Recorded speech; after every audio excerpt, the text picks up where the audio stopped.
नमस्कार, मैं हूं मुस्कान ओझा। आप देख रहे हैं मनी 9। आज हम बात करने वाले हैं एक ऐसी मीटिंग की जो भले ही बैंकों और एनबीएफसीज के बीच हुई हो, लेकिन इसका असर जो है वो सीधे इसकी जो लकीर है आपकी जेब, आपके लोन, आपके ईएमआई और आपकी बचत तक जाती है।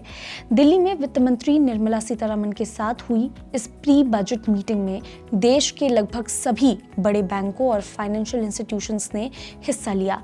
हर संस्था अपने साथ कुछ मुद्दे लेकर के शामिल हुई। कहीं चिंता थी, कहीं सुझाव थे, कहीं साफ के साफ जो डिमांड्स थी वो रखी गई, जिन्हें वो अगले बजट में शामिल होते देखना चाहते हैं।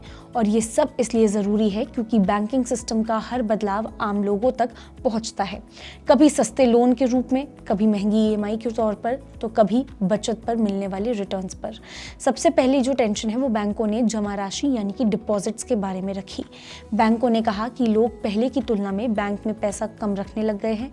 इसके उलट लोन की जो डिमांड है वो लगातार बढ़ती जा रही है, यानी बैंक से जितना पैसा लोग निकाल रहे हैं या उधार मांग रहे हैं उसके हिसाब से बैंक के पास डिपॉजिट्स पहले के कंपैरेटिवली बहुत कम हुए हैं। इसका एक बहुत ही सिंपल सा एग्जांपल समझिए। अगर बैंक के पास 100 रुपये का मान लीजिए कि सेविंग है और उसी समय एक कस्टमर आता है जो 120 रुपये की डिमांड कर रहा है एज अ लोन, तो बैंक को बाहर से महंगा जो पैसा है वो लेना पड़ता है, या फिर एफडी की जो दरें हैं वो बढ़ानी पड़ती हैं ताकि लोग जो हैं वो पैसा अच्छा खासा उसमें जमा करें। ज़्यादा इंटरेस्ट मिलेगा, लोग ज़्यादा पैसा जमा करेंगे। इससे बैंकों की जो लागत है वो बढ़ती है और आगे चल करके लोन भी महंगे होने का जो खतरा है वो यहाँ पे नज़र आता है। इस सिचुएशन से निकलने के लिए बैंकों ने सरकार से कहा कि बजट में ऐसे टैक्स इंसेंटिव्स लाएं जिनसे क्या होगा कि लोग जो हैं वो बैंक में फिर से ज़्यादा पैसा जमा करेंगे। जैसे अगर कोई व्यक्ति ज़्यादा बचत खाता या एफडी में पैसा रखता है तो उसे टैक्स में बहुत ही राहत मिले। इसके साथ ही बैंकों ने कासा रेशियो में तेज़ गिरावट की भी बात रखी है।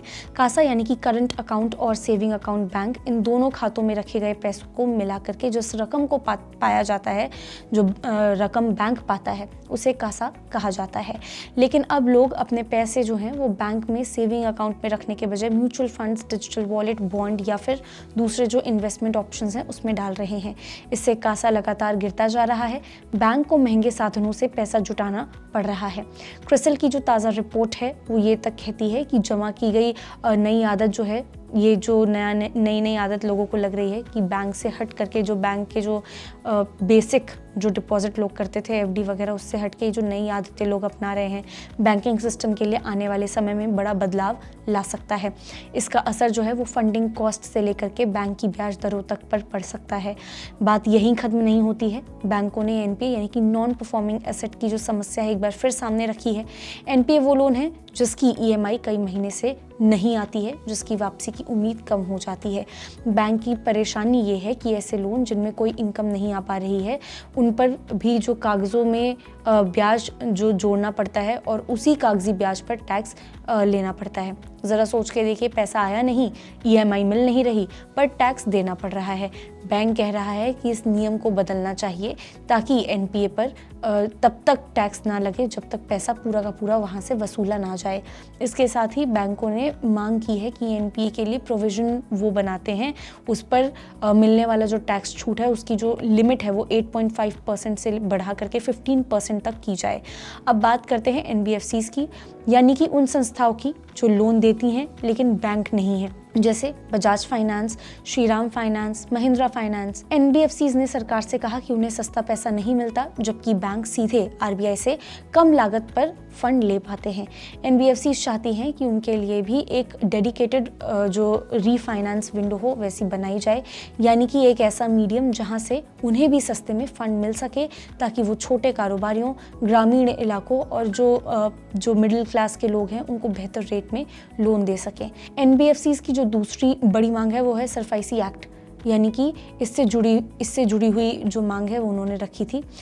आज एनबीएफसीज अभी किसी बोरोवर की अगर प्रॉपर्टी जब्त या फिर नीलाम कर सकती है जब जो लोन है वो 20 लाख से ज़्यादा हो, लेकिन एनबीएफसीज के मैक्स लोन जो है वो 1 से 2 लाख के ही होते हैं, जैसे 2 व्हीलर लोन, छोटे बिजनेस लोन या फिर कंज्यूमर लोन। एक एग्जाम्पल के तौर पे अगर किसी ने मान लीजिए कि 1.5 लाख यानी 1.5 लाख रुपए का जो 2 व्हीलर लोन है वो लिया है और ईएमआई देना बंद कर दिया है, तो एनबीएफसीज के पास कोई मजबूत कानूनी रास्ता नहीं बचता है उसको वसूलने का। इसीलिए वो मांग कर रहे हैं कि ये जो सीमा है वो 20 लाख से घटा करके 1 लाख रख दी जाए, जैसा कि बैंकों के लिए पहले से तय है। इसके अलावा एनबीएफसीज ने 194A के तहत इंटरेस्ट इनकम पर लगने वाली टीडीएस से छूट और एजुकेशन लोन पर मिलने वाली एटीई की टैक्स छूट को एनबीएफसीज के तरफ से दिए गए लोन पर भी लागू करने की मांग रखी है। आज कई छात्र एनबीएफसी के एजुकेशन लोन लेते हैं, पर उन्हें ये जो टैक्स है उसका फ़ायदा नहीं मिल पाता। आज के लिए बस इतना ही। ऐसी ही और वीडियोस के लिए देखते रहिए मनी 9। ग्लोबल संकेतों के दम पर कैसे खुलेंगे हमारे बाजार? क्या कह रही हैं खबरें और ब्रोकरी रिपोर्ट्स? किन शेयरों में बनेगा पैसा? बाजार खुलने के बाद क्या खरीदें? किन शेयरों को करें पोर्टफोलियो से बाहर? कैसा रहा बाजार का दिन भर का कारोबार? कैसे तैयार करें कल के बाजार की स्ट्रैटेजी? इन सब सवालों के जवाब जानिए मेरे साथ ओपनिंग बज और क्लोजिंग बज में इन वक्त पर सिर्फ मनी 9।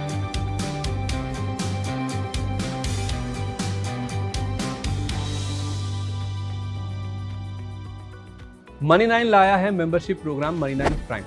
अब आपके दिमाग में कई सारे सवाल होंगे, मसलन आखिर क्या है ये मनी 9 प्राइम, आपके लिए यानी दर्शकों के लिए इसके क्या फायदे हैं, और एक बड़ा सवाल ये कि मनी 9 प्राइम से आखिर जुड़ना कैसे है। तो इसकी पूरी जानकारी हम आपको देने जा रहे हैं।